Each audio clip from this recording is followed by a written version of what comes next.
Hello my dear students, आज हम लोग बात करने वाले हैं एम्पियर सर्किट लॉ और उसके एप्लीकेशन की, जिसमें आज हम लोग मेनली 3 एप्लीकेशंस के बारे में देखेंगे।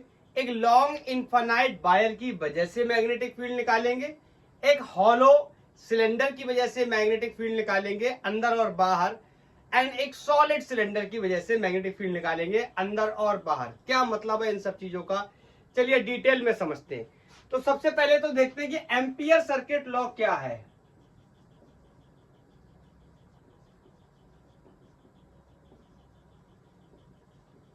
वैसे तो मैग्नेटिक फील्ड हम कैलकुलेट करते हैं by the help of Biot-Savart law, लेकिन बायो-सावर्ट लॉ के बजाय भी हम इस लॉ का यूज करके मैग्नेटिक फील्ड बता सकते हैं, लेकिन इसके लिए कुछ लिमिटेशंस होंगी। आगे चल के मैं डिस्कस करूंगा कि क्या लिमिटेशंस होंगी, कब ये काम करेगा और कब ये काम नहीं करेगा, या किन किन केसेस में ये ज्यादा यूजफुल होगा, हम ये भी कह सकते हैं। तो एम्पियर सर्किट लॉ का सिंपल मतलब है, कोई लूप है, कहीं पर करंट है, लेट्स से इसमें ये I1 करंट है, ये I2 करंट है और ये I3 करंट है। अंदर की करंट को मैं पॉजिटिव और बाहर की करंट को मैं नेगेटिव कंसीडर कर ले रहा हूं। अब चूंकि ये किसी वायर में या किसी कंडक्टर में करंट है, तो इस वजह से मैग्नेटिक फील्ड प्रोड्यूस होगा, और जो मैग्नेटिक फील्ड प्रोड्यूस होगा वो कितना होगा, इस बात को डिस्कस करने के लिए लॉ दिया गया, that is B dot dl is equal to enclose charge, sorry mu naught times of enclose current. इसका मतलब समझते हैं धीरे धीरे क्या है। मैंने ऐसे ही आपको एक और भी लॉ बताया था, इसी टाइप से हम लोगों ने जब इलेक्ट्रिक फील्ड की पढ़ाई करी थी, तो वहां पर हमने गॉस थ्योरम पढ़ा था। मैं यहाँ पे कंपैरिजन बताता हूं साइड में आपको। वहां हमने पढ़ा था surface integral of E dot d s is enclose charge per unit epsilon not. ये अलग अलग ज्योमेट्रीज पे फैले हुए चार्ज की वजह से या कॉन्टिन्यूअस चार्ज डिस्ट्रीब्यूशन की वजह से इलेक्ट्रिक फील्ड के कैलकुलेशन में हमारी हेल्प करता था। ऐसे ही यहाँ पर एम्पियर सर्किट लॉ है, देखने में भी काफी हद तक सिमिलरिटी ही दिखाई देगी। ये सरफेस इंटीग्रल है, किसी सरफेस पे चार्ज फैला होता था, this is called line integral of B dot dl will be equal to mu naught times of enclosed current. This is called ampere circuit law. ध्यान से सुनना, ये लाइन इंटीग्रल है, लाइन इंटीग्रल का, और ये क्या है, सरफेस इंटीग्रल। दोनों में डिफरेंस क्या है, ये क्या है, एरिया है, और ये क्या है, लेंथ है। मतलब जब कभी भी हम एम्पियर सर्किट लॉ का यूज करेंगे तो वहां पर हमें लेंथ लेनी पड़ेगी। किस तरीके की लेंथ लेनी पड़ेगी, इसके बारे में भी मैं डिस्कस करूंगा। हाँ, ये क्या है, आई इनक्लोज। आई इनक्लोज का मतलब है, मतलब जितने भी करंट इस लूप के कहां हैं, अंदर हैं। वैसे तो हम इसे एम्पीरियन लूप के नाम से भी जान सकते हैं। ऐसे ही हम गॉसियन सरफेस बनाते थे, यहां पर एम्पीरियन लूप बनाएंगे। जिस कंडक्टर में करंट होगी उस कंडक्टर के अक्रॉस एक लूप ड्रॉ करेंगे, एक धागा नुमा स्ट्रक्चर ड्रॉ करेंगे, मतलब जिसके पास सिर्फ क्या हो, लेंथ। यहां पर जिसके पास क्या होता था, एरिया, मतलब चार्ज को घेरते थे, किससे, एक सरफेस से, एक एरिया से, जिसे हम गॉसियन सरफेस या गॉसियन एरिया के नाम से जानते थे। यहां करंट को या करंट कैरिंग कंडक्टर को घेरेंगे, किससे, एक लाइन से, ठीक है, एक लेंथ से घेरेंगे, एरिया से नहीं। That's why line integral of B dot dl। अब चलो समझते हैं थोड़ी बातें कुछ इसके विषय में। ये करंट I1, I2, I3 मैंने 3 करंट दे रखे हैं। जनरली आप थ्रू आउट जब पढ़ाई करते चले जाएंगे तो मैक्सिमम टाइम आपको 1 करंट ही मिलने वाली है, लेकिन आपसे धोखा ना हो जाए इस वजह से मैं आपको पहले से अलर्ट कर दे रहा हूं। इस एम्पीरियन लूप के अंदर जितनी भी करंट आएंगी उन सारी करंट्स को हम यहां पर लेने वाले हैं। ये सर्कल बनाने का मतलब है इनक्लोज करंट। हाँ, मैं यहाँ पर ये भी मेंशन कर सकता हूं कि इनक्लोज करंट का मतलब I1 I2 I3 है। मैंने आपको बताया था अंदर की करंट को आप पॉजिटिव मान लो तो बाहर की करंट को मैं नेगेटिव मान लूंगा। This is I1 plus I3 minus times of I2। Clear? I1 plus I3 minus I2 क्या हो गया? नेट करंट हो गया या टोटल करंट हो गया इस लूप के अंदर। चलिए समझते हैं मैग्नेटिक फील्ड का बिहेवियर। तो आपको मैंने बहुत ही सिंपल वे में बताया हुआ है कि मैग्नेटिक फील्ड को हम किस तरीके से कैलकुलेट करते हैं, डायरेक्शन कैसे निकालते हैं। मैं आपसे बार बार बोलता था put your thumb in the direction of current and natural curling of the finger क्या करेगा? मैग्नेटिक फील्ड की डायरेक्शन दे देगा। चलो ट्राई करते हैं। करंट कहाँ है? अंदर है, तो फील्ड इस तरीके से, बोलो यहां पर भी इस तरीके से, यहां करंट बाहर है, नो प्रॉब्लम, फिर भी फील्ड इस तरीके से। मतलब मैं एक शब्द में बोलना चाहता हूं, देखो तीनों करंट के बाद कोई ना कोई करंट बचेगी, मतलब जो करंट बड़ी होगी वही बचेगी नेचर वाइज, चाहे पॉजिटिव करंट बचे या नेगेटिव करंट बचे, मतलब अंदर की करंट बचे या बाहर की करंट बचे, तो उससे हम फील्ड बनाएंगे। लेकिन फिर हर बार में क्या आनी चाहिए? टेंजेंशियल आएगी, हर बार में टेंजेंशियल आएगी मैग्नेटिक फील्ड। अगर टेंजेंशियल नहीं आई तो मैग्नेटिक फील्ड इसकी वजह से जीरो हो जाएगा। कैसे? मैं आपको ये भी समझाऊंगा। मतलब अब मेरे को क्या करना पड़ेगा? इस लूप के डीएल सेगमेंट काटने पड़ेंगे। लेट्स से यहां पर एक मैंने डीएल सेगमेंट काट लिया, यहां पर मैंने एक डीएल सेगमेंट काट लिया, यहां पर मैंने एक डीएल सेगमेंट काट लिया, और यहां पर भी मैंने एक मैग्नेटिक फील्ड की डायरेक्शन बनाने के बाद एक डीएल सेगमेंट काट लिया। ध्यान से देखोगे, डीएल का क्या लेना है? वेक्टर, स्केलर नहीं, वेक्टर। इसका मतलब डीएल की डायरेक्शन के बारे में भी डिस्कस करना है। तो डीएल को मैं लूंगा, ध्यान से सुनना, डीएल को मैं लूंगा in the direction of magnetic field, DL को मैं लूंगा in the direction of magnetic field, DL को मैं लूंगा in the direction of magnetic field. मतलब जो डायरेक्शन किसका है? मैग्नेटिक फील्ड वेक्टर का है, वही डायरेक्शन डीएल वेक्टर का मैं लूंगा। मतलब दोनों को एक दूसरे के पैरेलल लूंगा। क्यों? अगर आपको याद हो कि किसी भी डॉट प्रोडक्ट को ओपन करते हैं अपन, तो क्या आता है? Cos theta a b cos theta. अगर दोनों एक दूसरे की डायरेक्शन में होंगे, पैरेलल होंगे, तो एंगल विल बी 0 डिग्री, और कॉस 0 की वैल्यू कितनी हो जाएगी? 1। और आंसर हमारा हो जाएगा क्या? ए बी या बी एल हम निकाल लेंगे। अगर ये इनकेस परपेंडिकुलर हो गए तो cos 90 हो जाएगा, और आपको पता है cos 90 की वैल्यू कितनी होती है? 0। तो आंसर क्या हो जाएगा? 0। इसका मतलब अगर मैं उस जगह पर इस्तेमाल कर रहा हूं एम्पियर सर्किट लॉ का, जिस जगह पर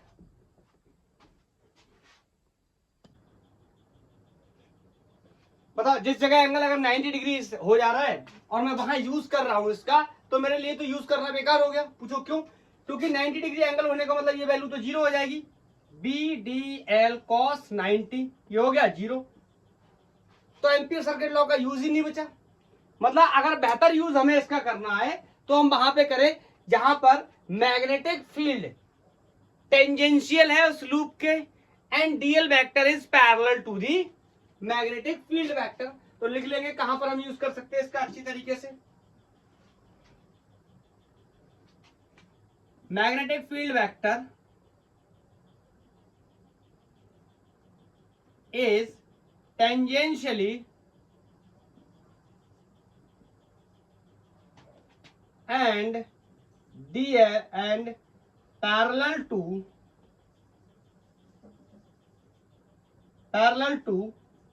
dl वेक्टर, वहां पर यूज अच्छे से कर सकते हैं। और जहां 90 डिग्री हो जाएगा वहां 0 हो जाएगा। बोलो हाँ। मैं आपको एक बात और बताना चाहता हूं, ये मैंने आपको पहले भी बताया था। मैं बोलता था ये वाला जो डीएस एरिया है इन केस ऑफ इलेक्ट्रोस्टैटिक्स, तो मैं कहता था ये वो वाला एरिया है, कौन सा? गॉसियन सरफेस वाला एरिया, जिसमें हम क्या करते थे? गॉसियन सरफेस को ड्रॉ करते थे। मोर इंपोर्टेंटली यहां पर जो डीएल लेंथ है, ये डीएल लेंथ बताओ कौन सी होगी? Length of Amperian loop. Very important question में अगर फंसना नहीं है तो ये छोटी छोटी बातें हमें बहुत अच्छे से क्लियर होनी चाहिए। मतलब जो एम्पीरियन लूप हम बनाएंगे उसी की लेंथ हम लेने वाले हैं। उसका radius R1 R2 small r बड़ा R छोटा r कुछ भी हो सकता है, ठीक है? डिपेंड करेगा किस तरीके से डिस्कस कर रहे हैं हम। मैं आपको एक बात और बताना चाहता हूं, एक बहुत ही इंपॉर्टेंट बात है। इंपॉर्टेंट बात ये, जैसे मान लो जब चार्ज किसी ऑब्जेक्ट पर फैला होता था in case of Gaussian surface या गॉसियन सरफेस के कॉन्सेप्ट में। तो क्या होता था, जो भी इलेक्ट्रिक फील्ड या इलेक्ट्रिक फ्लक्स बनता था वो चार्ज की वजह से बनता था। जो बाहर चार्ज होता था वो इलेक्ट्रिक फील्ड में कंट्रीब्यूट नहीं करता था। इसीलिए जो स्टेटमेंट था ई डॉट डी एस या surface integral of E dot d s is equal to enclose charge per unit epsilon naught, statement तो यहां पर भी इनक्लोज करंट का, लेकिन यहां पर एक बहुत ही डिफरेंट आइडिया है, एक बहुत ही डिफरेंट बात होने वाली है। डिफरेंट बात क्या है कि यहां पर जो करंट है ये तो हम यही वाला लेंगे जो अंदर का है, लेकिन ये जो फील्ड बन रहा है, अगर कोई करंट इन केस I4 बाहर मौजूद है तो इसकी वजह से भी है ऑटोमेटिक। बोलो, समझे? यहां पर जो फील्ड बन रहा है ये फील्ड सिर्फ उसी चार्ज की वजह से है जो चार्ज गॉसियन सरफेस के कहां है, अंदर। लेकिन यहां पर जो फील्ड बन रहा है, कौन सा, मैग्नेटिक फील्ड बन रहा है, ये इन करंट्स की वजह से भी है और जो बाहर करंट है इसकी वजह से भी है। ऑटोमेटिक जादू है। बोलो बोलो बोलो बोलो, क्लियर? तो ये थी कहानी एम्पियर सर्किट लॉ की। गॉसियन लॉ हम पहले से पढ़ चुके हैं। अब हम पढ़ते हैं इसका एप्लीकेशन। इसके एप्लीकेशन के लिए सबसे पहला एप्लीकेशन हम लोग जो लेने वाले हैं वो इनफाइनाइट वायर का है। मतलब हम लोग कैलकुलेट करने जा रहे हैं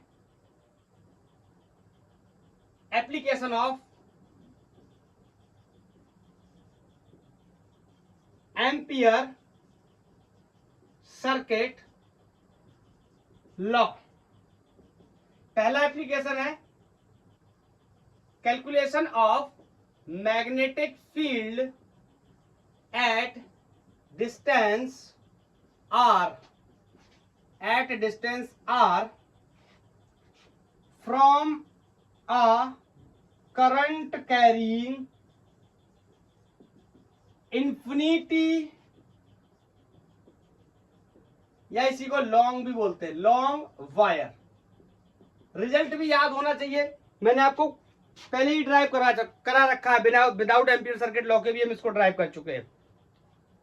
बोलो, तो यहां पर आज हम एम्पियर सर्किट लॉ की मदद से हम ड्राइव करेंगे इसको। तो कैसे करेंगे समझते हैं।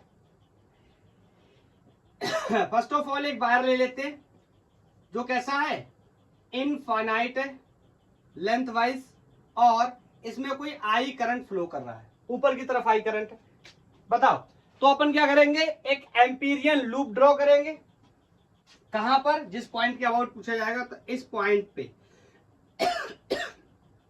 ये पी पॉइंट है, यहां पर मेरे को बताना मैग्नेटिक फील्ड, तो इस पॉइंट से एक लूप ड्रॉ करेंगे, इसको हम एम्पीरियन लूप के नाम से जानेंगे। अब ध्यान से सुनना, दो जगह पे निकालेंगे हम मैग्नेटिक फील्ड। मैंने मान लिया, अरे हाँ इसका तो एक ही केस लगा दे, बोलो, इसके लिए एक ही केस लगाएंगे। हाँ, इस जगह पर निकालना है मेरे को क्या, मैग्नेटिक फील्ड। तो पहले तो डायरेक्शन देख लेते हैं। अब मेरे बात को ध्यान से सुनना, यहाँ डायरेक्शन के रिगार्डिंग क्या होने वाला है। करंट वायर में ऊपर की तरफ है, तो अगर मैं ऊपर से देखूं, टॉप व्यू, मैं अगर ऊपर से देखने की कोशिश करूं तो ये मेरे को कैसा दिखेगा, ये थोड़ा सा समझना जरूरी है हमारे लिए। तो बताओ, अगर ये वायर है, इस वायर से मैं इस वायर को मैं ऊपर से देख रहा हूं, तो करंट मुझे क्या लगेगा, ऊपर की तरफ आता हुआ। मतलब ऊपर की तरफ आते हुए करंट को अपन कैसे देखते हैं, इस तरीके से। बोलो, मैंने बोला बाहर निकलती चीज को डॉट से और बोर्ड के अंदर की चीज को हम क्रॉस से डिनोट करते हैं। बताओ, तो इस जगह पे मैग्नेटिक फील्ड बहुत बार डिस्कस कर चुके हैं, कैसा होगा, टेंजेंशियल। हर जगह पे क्या होगा, टेंजेंशियल। अब चाहो तो डायरेक्शन के कॉन्सेप्ट का यूज करके भी पता कर सकते हो। Put your thumb in the direction of current. ठीक है, करंट का बाहर की तरफ, natural curling of the finger, जहां निकालना है, मान लो यहां निकालना है तो ऐसे ऊपर, यहां निकालना है तो ऐसे आगे, यहां निकालना है तो ऐसे, यहां निकालना है तो ऐसे, और अगर यहां पर निकालना है तो ऐसे। Is that clear? और डीएल वेक्टर अलोंग। ठीक है, अब अपन क्या करेंगे, कैलकुलेट करने चले इसकी वजह से क्या, मैग्नेटिक फील्ड यूज करेंगे किसका, ampere circuit law. line integral of B dot dl will be equal to mu naught times of I enclosed. Clear? और इसको ओपन करने जाएंगे तो मैं आपको बता चुका हूं कि ये क्या हो जाएगा, b D L cos theta, और कॉस थीटा कितना हो जाएगा 0, क्योंकि d l vector and magnetic field vector both are tangentially या पैरेलल, एक ही बात है. बोलो, will be equal to mu naught times of I enclose. Total current कितनी है, आई. I1 I2 I3 होती तो सबका ऐड या जो घट रहे होते घटा करके, जो जोड़ रहे होते उनको जोड़ करके लिख देते. अब बताओ, मैं आपको इस कॉन्सेप्ट का इस्तेमाल पहले भी करके बता चुका हूं कि जो जो लोग कांस्टेंट होंगे उनको अपन इंटीग्रेशन से बाहर निकाल लेंगे. बताओ, मैग्नेटिक फील्ड की वैल्यू इस जगह, इस जगह, इस जगह, इस जगह, हर जगह क्या होने वाली है, सेम. क्यों? क्योंकि करंट क्या है, सेम, और डिस्टेंस भी क्या है, सेम. डिस्टेंस कैसे सेम है, ये सर्कुलर लूप बनाइए, हर जगह से इसकी रेडियस है. बोलो, डिस्टेंस सेम है, करंट सेम है. मैग्नेटिक फील्ड में यही इंपॉर्टेंट फैक्टर होते हैं, एंगल होता है, करंट होती है, डिस्टेंस होती है. करंट सेम है, डिस्टेंस सेम है, एंगल भी सेम है. इसका मतलब मैग्नेटिक फील्ड हर जगह क्या सेम. मैं बी को क्या कर लूंगा, बाहर निकाल लूंगा, अंदर रह जाएगा कौन, DL mu naught I enclosed. बोलो, DL DL DL DL DL DL DL, इसका क्या करूंगा, इंटीग्रेशन.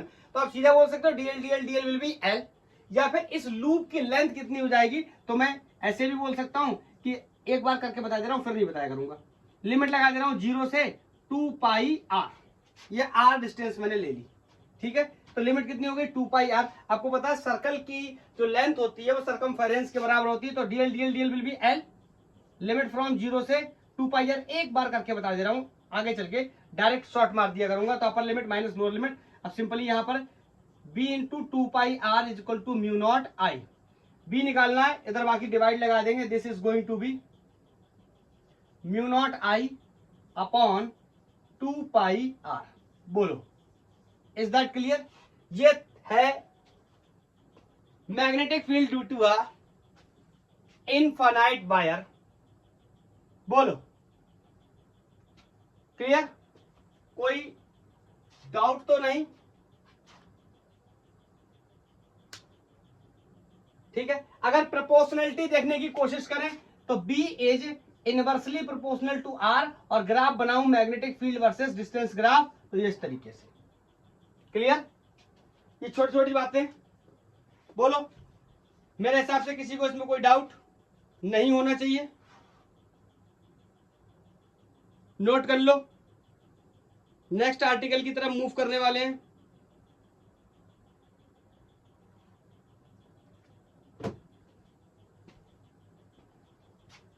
क्लियर है?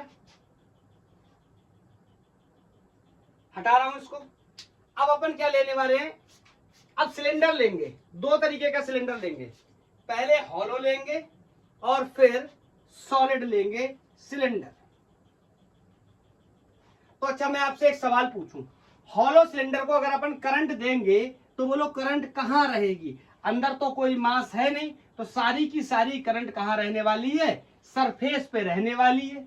बोलो, अगर सॉलिड हो जाएगा सिलेंडर तो करंट अंदर भी होगी. तो अगर मैं हॉलो सिलेंडर की बात कर रहा हूं तो मैं बोल सकता हूं, दूसरा आर्टिकल या दूसरा एप्लीकेशन है calculation of magnetic field due to अ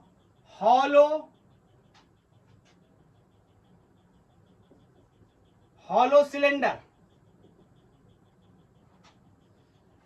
या फिर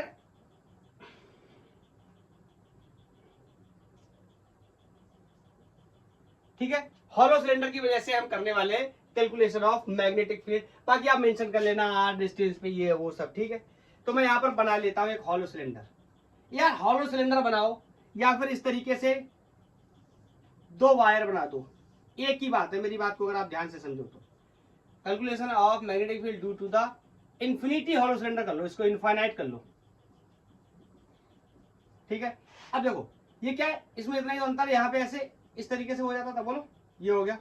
लेकिन ये कैसा है, इंफिनिटी, आदि अंत कुछ नहीं है इसका. बोलो, इस तरीके से यहाँ करंट आई है, यहाँ करंट आई है. बोलो, अंदर कोई भी करंट नहीं होगा.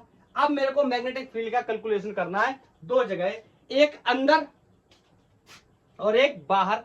तो सबसे पहले अंदर कर लेते हैं और मैं बता देता हूं कि इसका रेडियस कोई क्या है, कैपिटल आर है। तो मतलब मैं एक पॉइंट लेने जा रहा हूं आर जो कि स्मॉल है या छोटा है, किससे, कैपिटल आर से। इसका मतलब पॉइंट अंदर आ जाएगा ऑटोमेटिक। इसका मतलब I am talking about the inside the hollow cylinder.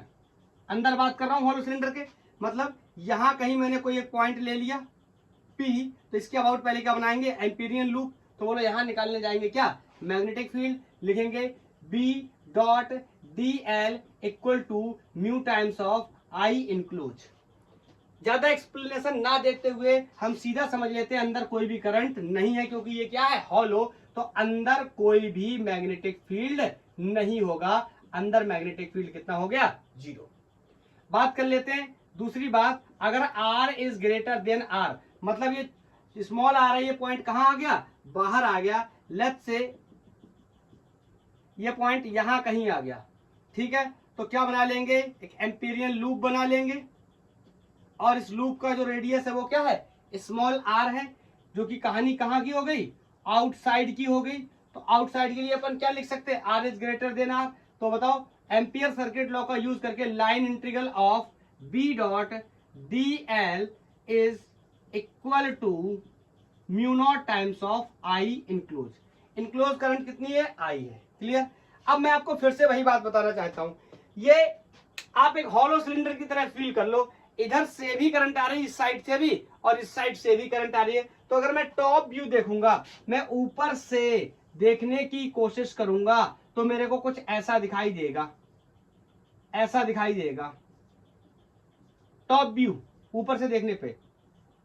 बोलो, ये लूप मैंने बनाया, बोलो ये जो पार कर, ये जो अंदर सिलेंडर फंसा हुआ है, इस सिलेंडर में बोलो क्या होगा, करंट ऊपर आ रही होगी, ऐसे देखूंगा तो करंट ऐसे दिखाई देगा, आता हुआ का मतलब ये। और ये क्या है, ये क्या है, एम्पीरियन लूप। क्लियर है, ये एम्पीरियन लूप है, टॉप व्यू है ऊपर से देखने पे, जैसे अभी देखा था। कोई जरूरी नहीं है ऊपर से देखो, नीचे से भी देख सकते हो। बोलो, तो यहां पर मैं लिख दे रहा हूं again the same story. Magnetic field हर बार में क्या होगा, इस तरीके से टेंजेंशियल, और यहां पर डीएल वेक्टर काटूंगा, दोनों की डायरेक्शन सेम होगा, एंगल 0 डिग्री होगा। जल्दी जल्दी फास्ट। तो मैं लिख सकता हूं B D L cos 0 mu naught times of I enclose कितना है, आई। और बी क्या है, हर जगह कांस्टेंट, क्यों, क्योंकि हर जगह पे आर की वैल्यू क्या है, सेम, करंट की वैल्यू क्या है, सेम। तो बी क्या हो जाएगा, सेम, बी आ जाएगा बाहर, अंदर बचेगा कौन, डीएल, और ये हो गया म्यू नॉट आई।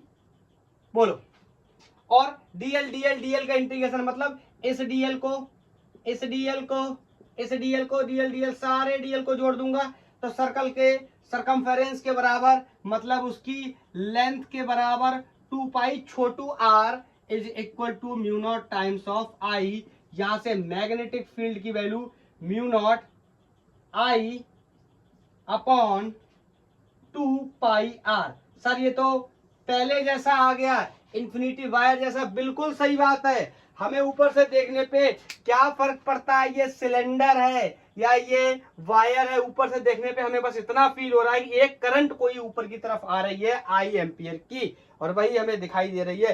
क्या फर्क पड़ता है, वायर मोटा या पतला है, बोलो। क्लियर। हाँ, दोनों को अगर हम ग्राफिकल रिप्रेजेंटेशन से समझने की कोशिश करें, ग्राफ तो बनाने ही है भाई, तो ग्राफ में बताओ, जब तक अंदर था मैं सिलेंडर के, हॉलो सिलेंडर के, तब तक कोई भी मैग्नेटिक फील्ड नहीं था। जैसे ही मैं सरकमफेरेंस पे आया होऊंगा तब मैक्सिमम हो गया होगा, और यहां पर प्रोपोर्शनलिटी क्या है, 1/r। अरे यार, एक सामान्य सी बात है, कोई चीज घटना कब शुरू होगी, जब वो मैक्सिमम हो गई होगी तभी तो घटना शुरू करेगी ना, तभी तो कम होना शुरू करेगी ना, जब मैक्सिमम हो गई। और अंदर 0 पड़ी थी, इसका मतलब सरफेस पे एकदम से मैक्सिमम हुई होगी सिलेंडर के, और उसके बाद जैसे जैसे हम सरफेस से बाहर जाने लगे, उसकी वैल्यू 1/r के प्रोपोर्शनल, इसका मतलब घटने लगी। समझना, R versus V versus R का ग्राफ। मैं यहां पर एक पॉइंट ले रहा हूं, ये यहां पर small R is equal to capital R है, मतलब यहां पर मैं आपको एक सिलेंडर बनाकर दिखा दे रहा हूं। ये बन गया ये कोई क्या सिलेंडर, ठीक। आप बताओ, यहां ओरिजिन से सरकमफेरेंस तक कितना मैग्नेटिक फील्ड था, 0। जैसे ही पहुंचा मैं सरकमफेरेंस पे, फील्ड एकदम से मैक्सिमम हो गया। पूछो क्यों? क्योंकि जैसे ही मैं सिलेंडर के बाहर निकलता हूं फील्ड घटना शुरू हो जाता है। अरे जो वैल्यू पहले से 0 थी वो घटना कैसे शुरू हो सकती है? इसका मतलब यहां पर मैक्सिमम हुई थी वैल्यू, उसके बाद ही घटना शुरू होगी। इसका मतलब मैं कह सकता हूं यहां से further B is inversely proportional to R. इस तरीके का ग्राफ बनेगा। सिर्फ ग्राफ बना करके बताऊं तो इस तरीके से, ठीक, B versus R, B is inversely proportional to R. यहां 0 डिपेंड नहीं कर रहा। क्लियर? बोलो, इज दिस क्लियर? हॉलो का केस क्लियर हो गया? हॉलो का केस क्लियर हो गया। मैं यहां पर एक नोट पॉइंट आपको बताने की कोशिश करता हूं, समझने की कोशिश करना कि मैं क्या बताना चाह रहा हूं। देखो क्या होगा, ये जो करंट डेंसिटी नाम का एक टर्म है मैं आपको बता रहा हूं, मैंने वहां पर भी आपको बताया था करंट डेंसिटी, करंट पर यूनिट एरिया। सुनना,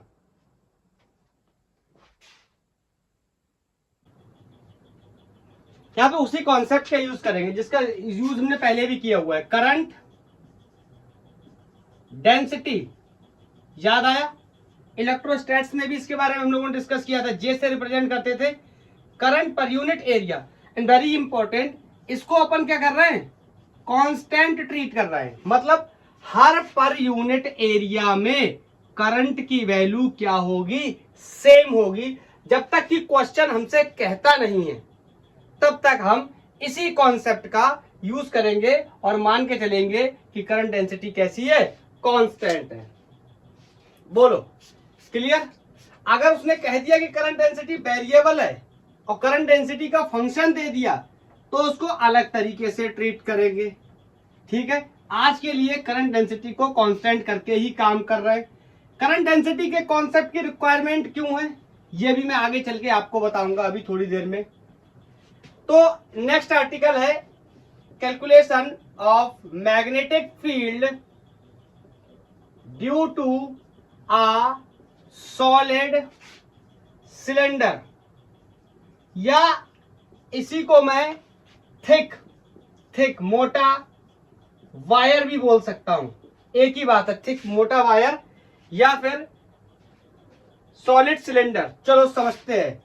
यहां पर इस तरीके से मेरे पास एक सिलेंडर है और आप बताओ इसके अंदर मास भरा हुआ है। पहले एक रफ डायग्राम बनाता हूं, ठीक है? इसके अंदर मास भरा हुआ है। मास भरा हुआ होने का मतलब है इसमें हर जगह पे क्या होगी? करंट होगी। बोलो, हर जगह पे करंट होगी क्योंकि अंदर मास भरा है तो कम मास में करंट होगी। तो मेरे से फिर से वही सवाल है, दो जगह बताओ, एक अंदर और एक बाहर। पहले मैं बाहर का सॉल्व करता हूं। पहले मैं देखने चला कि R is greater then R, मतलब मैं आउटसाइड की बात कर रहा हूं। मैग्नेटिक फील्ड मुझे बताना है। तो लेट्स से मैंने यहां कोई एक पॉइंट कंसीडर कर लिया, तो इससे मैंने क्या बना लिया? एम्पीरियन लूप बना लिया। इसका रेडियस मैंने R ले लिया। और जब इस सॉलिड सिलेंडर को मैंने ऊपर से देखा या नीचे से देखा तो टॉप व्यू देखने की कोशिश करी, तो मैं यहां पर आपको इसका टॉप व्यू बना करके बताता हूं। टॉप व्यू में क्या होगा? हर जगह ये एम्पीरियन लूप है तो हर जगह पर इस तरीके से ये डॉट में बना रहा हूं ना, ये करंट्स को रिप्रेजेंट कर रहा है, करंट को। इस तरीके से करंट मुझे बाहर आती हुई दिखाई देगी। बोलो, क्योंकि भैया सॉलिड है तो हर जगह पर मास है, तो मास होने की वजह से पूरे अंदर मास में करंट फैला हुआ है। तो ये करंट जो फैला हुआ है ये इस तरीके से मुझे बाहर की तरफ आता हुआ दिखाई दे रहा है। अगर मैं कहां से देख रहा हूं? टॉप व्यू, ऊपर से मैं देख रहा हूं इसको अगर तो। और आपको पता है इसका रेडियस मैंने कितना ले रखा है? Small r। और फिर वही कहानी, यहां पर b ऐसे टेंजेंशियल है। अगर यहां पर देखने जाऊं इस डीएल सेगमेंट की वजह से तो यहां पर ऐसे है, यहां पर टेंजेंशियल है, यहां पर टेंजेंशियल है, ये डीएल है। वही पुरानी कहानी घिसी पिटी। तो समझते हैं v डॉट dl, ये line integral of b dot dl is equal to mu naught times of i enclose. Enclose current I है, मैंने ऐसा मान ले रहा हूं मैं, एक ही करंट है, सिंगल करंट। तो आपको पता है हर जगह पे मैग्नेटिक फील्ड की वैल्यू क्या रहने वाली है? सेम एंगल की वैल्यू रहने वाली है, सेम। और कितनी रहने वाली है? 0। तो I can write B D L cos 0 will be equal to mu naught I. आपको पता है बी क्या है? कांस्टेंट, बाहर आ जाएगा, अंदर कौन रह जाएगा? D L will be equal to mu naught times of I. Enclose को एक्सपोज कर चुके हैं, कितनी करंट है? आई। ठीक है। और आपको पता है ये dl dl dl dl dl सारे dl को जोड़ दूंगा तो बोलो क्या हो जाएगा, length of this Amperian loop, और इस एम्पीरियन लूप की लेंथ कितनी हो जाएगी 2 पाई, और रेडियस कितना है r। Is that clear? Is mu naught I, और यहां से b की वैल्यू बाहरी रीजन में mu naught I upon 2 pi r आ गई। सर ये तो इन्फिनिटी वायर का केस आ गया। बिल्कुल बिल्कुल, चलो आगे धीरे धीरे सीखते रहते हैं। और यहां से मैं बता सकता हूं कि magnetic field is directly proportional to R, sorry magnetic field is inversely proportional to R. मतलब जैसे ही सॉलिड सिलेंडर या थिक वायर से बाहर निकलेंगे वैसे ही मैग्नेटिक फील्ड क्या हो जाएगी, घटना या डिक्रीज करना शुरू कर जाएगी। इसका मतलब पहले ज्यादा रही होगी। चलो अब अंदर की ही बात कर लेते हैं। अंदर वाली बात करेंगे तो यहाँ पर जो करंट डेंसिटी का कॉन्सेप्ट हमने पढ़ा है उसकी रिक्वायरमेंट होगी और उस कॉन्सेप्ट का डिस्कशन होगा। क्यों, चलिए शुरू करते हैं। ये नोट कर लिया, अंदरूनी बाहरी रीजन में प्रोपोर्शनलिटी भी लिख ली, ग्राफिकल रिप्रेजेंटेशन हमें देना है बाद में, इस वजह से। चलो अब अंदर समझते हैं कि क्या कहानी। मैं इसको मिटा दे रहा हूं, दोबारा से बनाऊंगा।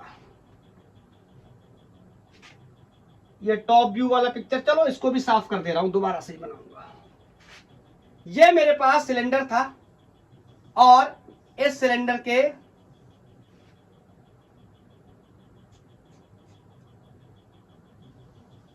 अंदर करंट भरी हुई है करंट भरी हुई का मतलब है करंट चल रही है, ठीक है, मास भरा हुआ है। अब क्या होगा, मैंने ये कोई पॉइंट यहां पर लिया, लेट्स से ये, तो इसके अक्रॉस पहले अपन ने क्या कर लिया, एम्पीरियल लूप ड्रॉ कर लिया, जिसका रेडियस क्या ले लिया, आर ले लिया। अब यहां पर मेरे को बताना है, मतलब मैं दूसरी बार डिस्कस करने जा रहा हूं, जहां जो हमने पॉइंट लिया है वो छोटा है, किससे, रेडियस से। हाँ मैं इसका रेडियस कैपिटल आर कर लेता हूं, प्रीवियस केस में भूल गया था तो आप नोट कर लेना। मतलब ये इनसाइड स्टोरी है, किसके, inside the solid cylinder. Clear? अब मैं फॉर्मूला लगाने गया, B dot D L, line integral of B dot D L is equal to mu naught times of I enclose, और इस पूरे सिलेंडर में मैंने मान के रखा है कि आई करंट फ्लो कर रही है। क्या ये जो स्टेटमेंट मैंने लिखा है ये सही है या ये गलत है? तो मेरे हिसाब से ये गलत है, ये सही नहीं है। वजह पूछोगे नहीं, वजह बहुत साफ है। ये आई करंट इस पूरे सिलेंडर में है, लेकिन मेरा लूप सिर्फ इतने को ही सेलेक्ट करता है, एम्पीरियल लूप। तो यहां पर करंट कुछ अलग होगी, मान लेता हूं आई डैश करंट होगी। इस आई डैश की अपन वैल्यू भी निकालेंगे। तो बताओ इनक्लोज करंट कितनी है, आई डैश। क्या ये जो बाहर करंट है इसकी वजह से मैग्नेटिक फील्ड नहीं बनेगा? बनेगा, इसकी बात हम लोग डिस्कस कर चुके हैं, ऑटोमेटिक बनेगा। लेकिन हम अपने कैलकुलेशन में ये जो बाहर यहां करंट रह जा रहा है, इस करंट का कोई भी कैलकुलेशन नहीं करने वाले, ऑटोमेटिकली बन जाएगा magnetic field. We are not going to care about that, हमें अपने नियम से निकालना है, तो उसकी बात करने जा रहे हैं। मैंने अंदर ले लिया है, तो अंदर कितना करंट होगा इस बात को हम बहुत ही आसानी से समझ सकते हैं। मैंने आपको बताया था। आप चाहो तो यहां पर एक बात और भी मेंशन कर लो, calculate the magnetic field due to the solid cylinder या thick wire of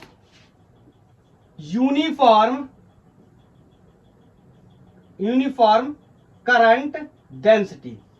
is that clear? Density कैसी है, यूनिफॉर्म है, तो मैं बोल सकता हूं density J is equal to I per unit area. तो बताओ ये तो हर जगह क्या रहता है, कांस्टेंट। तो बोलो मेरे को अगर करंट निकालना है तो आई कैन से करंट विल बी JA, इस कलर में लिखना, बोलो JA। या इसका मैंने और भी एक्सप्लेनेशन आपको बताया, J vector dot A vector into cos theta, ये सब बताया हुआ है। आप चाहो तो इलेक्ट्रोस्टैट वाले लेक्चर में जाके देख सकते हो, वहां पर मैंने सब कुछ बताया हुआ है। तो यहां से मैं कह सकता हूं अगर मेरे को आई डैश लेना है, बोलो ये आई की बात करूं, अगर पर्टिकुलर केस में आई की बात करूं, तो बताओ ये आई इस पूरे सिलेंडर में करंट है, और ये क्या है, इसका एरिया। तो मैं इस कंडीशन में लिख सकता हूं आई विल बी J, तो कांस्टेंट है, एरिया क्या हो जाएगा, पाई कैपिटल आर स्क्वायर। ध्यान से सुनना, capital R is the radius of this cylinder. तो यहां पर मेरे को अगर पूरे में करंट फैली और करंट को हटा करके in the terms of current density लिखना है, तो I can write J into pi R square, where pi R square is the area of this cylinder.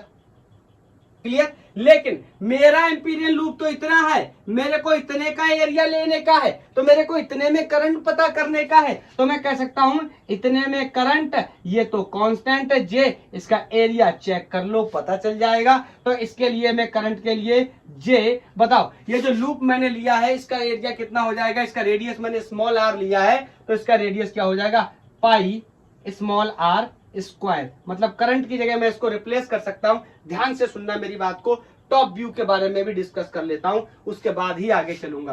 तो बताओ, मैं सिलेंडर का पूरा टॉप व्यू बना दिया मैंने ऐसे, और यहां पर इस तरीके से डॉट जो है ये करंट को बाहर की तरफ आते हुए करंट ये मेरे को दिख रहे हैं, ठीक है।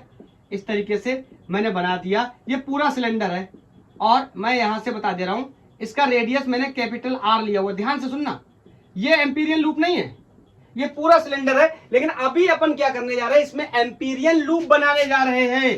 तो मैंने यहां से बनाया ये इस तरीके से कुछ एम्पीरियल लूप, और इस एम्पीरियल लूप का मैंने रेडियस कितना ले लिया, स्मॉल आर, और यहां पर दिख रहे हैं मुझे इस तरीके से ये करंट बाहर आते हुए। तो मेरे दिमाग में फिर से वही सवाल आया कि अब मैं यहां पर आई करंट को प्लेस नहीं कर सकता, क्योंकि मेरा लूप कितना है, सिर्फ इतना है। मैं उतनी ही करंट को प्लेस करूंगा जितना करंट मेरे लूप के अंदर एक्चुअली में फंसेगा। यही कॉन्सेप्ट इलेक्ट्रोस्टैटिक्स में भी था। मैं उस एरिया को लेने वाला हूं, या उस चार्ज को लेने वाला हूं जो एक्चुअली उस एरिया में कवर्ड है। सॉलिड नॉन कंडक्टिंग स्फीयर का केस अगर आपको याद हो, तो मैंने वहां पर ये सेम थ्योरी वहां पर भी बताई हुई है, बस वहां एरिया की कहानी थी, यहां लेंथ की कहानी है। तो इस करंट को अपन मान ले रहे हैं कोई क्या आई डैश करंट है, इसकी वैल्यू कितनी है ये भी अपन निकाल चुके हैं। बोलो, तो मैं यहां पे रखने चला। फिर ये बाकी कहानी सेम है, यहां पर ये बी इस तरीके से, ये डी एल सेगमेंट दोनों एक दूसरे के पैरेलल है। बाकी सारी कहानी क्या है, सेम है, टेंजेंशियल ही मैग्नेटिक फील्ड बनने वाला है। अब चेक कर लो ना। Put your thumb in the direction of current, natural curling of the finger for the direction of magnetic field. ऐसे यहां पर ऊपर, यहां पर नीचे, यहां पर ऐसे। बोलो, क्लियर। तो यहां पे लिख सकता हूं B D L cos 0 is equal to mu naught I dash. I dash को भी रिप्लेस कर लेंगे, मैग्नेटिक फील्ड कांस्टेंट है, B D L, sorry D L अंदर रहेगा, mu naught times of I dash. अब मेरे को एक बात बताओ, डी एल कितना हो जाएगा, कितना हो जाएगा, लेंथ ऑफ बहुत बार बता चुका हूं, एम्पीरियन लूप। ये वाला मत ले लेना, समझ रहे हो ना। मैंने जब शुरुआत किया था लेक्चर तभी मैंने आपको बताया था डीएल का मतलब क्या है, length of the Amperian loop. इस केस में मेरा एम्पीरियल लूप ये है जिसका रेडियस क्या है, छोटू आर, तो आई कैन से 2 पाई छोटू आर, बोलो म्यू नॉट। करंट तो रिप्लेस कर सकता हूं इसके टर्म्स में, this will be J pi R square. बोलो, तो यहां से पाई मर गया, एक आर से एक आर मर गया, और यहां पर मैग्नेटिक फील्ड की वैल्यू म्यू नॉट जे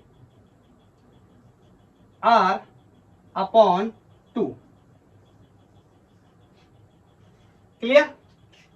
और यहां से एक चीज और देखने को मिलती है कि रिलेशन मैग्नेटिक फील्ड का डिस्टेंस के साथ डायरेक्टली प्रोपोर्शनल है। कब तक, जब तक कहानी अंदर है। जैसे ही कहानी बाहर इनवर्सली प्रोपोर्शनल हुआ था, हमने निकाला था B is inversely proportional to R. बोलो, इज दैट क्लियर। बोलो,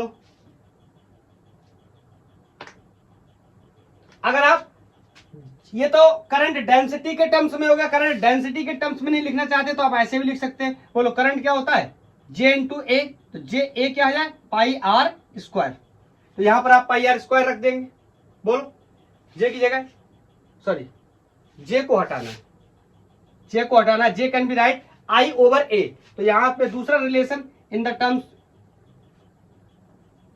ये करंट डेंसिटी के टर्म्स में हो गया, तो यहां पर आई इंटू छोटू आर अपॉन 2 और area pi capital R square. Clear है। तो यहां से भी मैंने देख लिया कि प्रोपोर्शनलिटी कैसी है, R, directly proportional to R. Clear है। अरे किसी के दिमाग में ये तो नहीं आ रहा कि यहां पर पाई कैपिटल आर क्यों आर स्क्वायर रख दिया। यहां तो जे की वैल्यू तो आई अपॉन ए होती है, यहां पर तो एरिया वो वाला लेना चाहिए जो एम्पीरियल लूप का था। नहीं भाई, वो तो हम डिस्कस कर चुके, वो तो हम पहले रख चुके, ये करंट थी ना। अब हम मैग्नेटिक फील्ड डिस्कस कर रहे हैं किसकी वजह से, इस पूरे सॉलिड सिलेंडर की वजह से, और पूरे सॉलिड सिलेंडर का एरिया कितना हो जाएगा, पाई capital R square. I think clear है, बोलो। तो ये हो गया in terms of current density, ये नॉर्मली जैसे हम लोग ड्राइव करते हैं ये वैसे होगा, और रिलेशन मैंने देख लिया directly proportional to R, previous case में इनवर्सली प्रोपोर्शनल टू आर। चलो बना लेते हैं ग्राफ, बोलो। मेरे हिसाब से ग्राफ बनाना तो काफी आसान होने वाला है। Magnetic field versus distance graph. तो क्या होगा जब मैग्नेटिक फील्ड, क्या होगा जब हम मूव करेंगे सेंटर से सरकमफेरेंस की तरफ, मैग्नेटिक फील्ड लगातार बढ़ेगा। कब तक, जब तक हम सिलेंडर के सरकमफेरेंस पे नहीं पहुंच जाते। जैसे ही पहुंचेंगे सिलेंडर के सरकमफेरेंस पे, मैग्नेटिक फील्ड की वैल्यू मैक्सिमम हो जाएगी, और जैसे ही उसके बाहर निकलेंगे या बाहर आना शुरू करेंगे तुरंत घटना शुरू हो जाएगी। प्रीवियस केस में, मैं प्रीवियस केस का रिजल्ट भी लिख दूं क्या, आउटसाइड में magnetic field mu naught I upon 2 pi R, ये आया था, याद आया, और magnetic field was proportional to 1 upon R. तो मैं यहां पर बनाने चला magnetic field versus distance graph. काफी इंपॉर्टेंट ग्राफ है ये, नीट या जेई में काफी पूछे जाते हैं ये सब ग्राफ। इस साइड बना ले रहा हूं, यहां पर साफ कर दे रहा हूं, जगह का थोड़ा अभाव लग रहा है, बना नहीं पा रहा हूं सही से, मजा नहीं आ रहा, बोलो। तो यहां पर मैंने magnetic field versus distance graph बनाना, दोनों के फंक्शंस को मैंने नोट कर लिया, बना लिया सब कुछ। ये आर वर्सेस मैग्नेटिक फील्ड, बताओ। अगर चलो मैं यहां पर सॉलिड सिलेंडर, अब सॉलिड सिलेंडर को अगर मैं बना दूंगा तो फिर यहां पर ड्राइंग में थोड़ी सी दिक्कत होने वाली है। ये आप मान के चलो, मैं लिख दे रहा हूं, ये कौन है, सॉलिड सिलेंडर, अंदर मास भरा हुआ है। तो बोलो यहां देखो डायरेक्टली प्रोपोर्शनल टू आर है, ये आपको पता है कैसे ग्राफ होता है, y equal to mx type का ग्राफ होता है, बोलो। Straight line passing from origin, इतनी सारी चीजें अब ज्यादा एक्सप्लेन नहीं करूंगा, हम लोग बहुत बार पढ़ाई कर चुके इसकी, इलेक्ट्रो में भी कर चुके, ग्राफ के बारे में मैंने आपको पढ़ाया था, वहां पर भी मैं आपको बता चुका हूं। बोलो यहां पर कह सकता हूं b is proportional to r, बढ़ रहा है। बोलो जैसे ही पहुंचे सरकमफेरेंस पे मैक्सिमम हो गया होगा। ऑफ कोर्स ये बात सर आपको कैसे पता चल जाती है मैक्सिमम, अरे भैया जब इसके बाहर निकलेंगे तो घटना शुरू हो जाएगा, इसका मतलब यहां पर जब वैल्यू मैक्सिमम हो गई होगी तभी तो डिक्रीज करेगी। तो यहां से मैं कह सकता हूं फर्दर इस तरीके का ग्राफ बनेगा, b is inversely proportional to r। This is the magnetic field versus distance graph for a thick wire या सॉलिड सिलेंडर जिसके अंदर क्या है, करंट है, और इंपॉर्टेंटली जिसकी करंट डेंसिटी J क्या है, कांस्टेंट है। अगर वेरिएबल होगा like J equal to J naught times of R, तो इसके बारे में हम आगे बात करेंगे, फिर कभी इस चैप्टर को खत्म करने के बाद आई थिंक मैं बताऊंगा, अभी मैं नहीं बता रहा इसके बारे में। क्लियर? तो आज के लिए इतना ही, थैंक यू, धन्यवाद। पढ़ाई करते रहिए, तीनों आर्टिकल बहुत अच्छे से क्लियर हो गए होंगे। नेक्स्ट लेक्चर में हम लोग सोलेनॉइड एंड टोरॉइड जैसी चीजों की भी बात करेंगे, उनकी वजह से मैग्नेटिक फील्ड कैलकुलेट कर लेंगे। फिर मैग्नेटिक फील्ड वाला पोर्शन कंप्लीट हो जाएगा, फिर शिफ्ट कर जाएंगे किसकी तरफ, मैग्नेटिक फोर्स। जैसे स्टार्ट किया था इंट्रोडक्शन में, फील्ड निकाल लेंगे, फोर्स निकालेंगे, then torque, speed, velocity, acceleration, इन चीजों की भी बात करेंगे। बहरहाल यहाँ ज्यादा बात नहीं कर सकते मैकेनिक्स के लिए, लेकिन फिर भी बात करेंगे जितनी पॉसिबल होगी नीट और जेई के क्वेश्चंस के रिगार्डिंग। ओके, तो आज के लिए इतना ही, थैंक यू, धन्यवाद।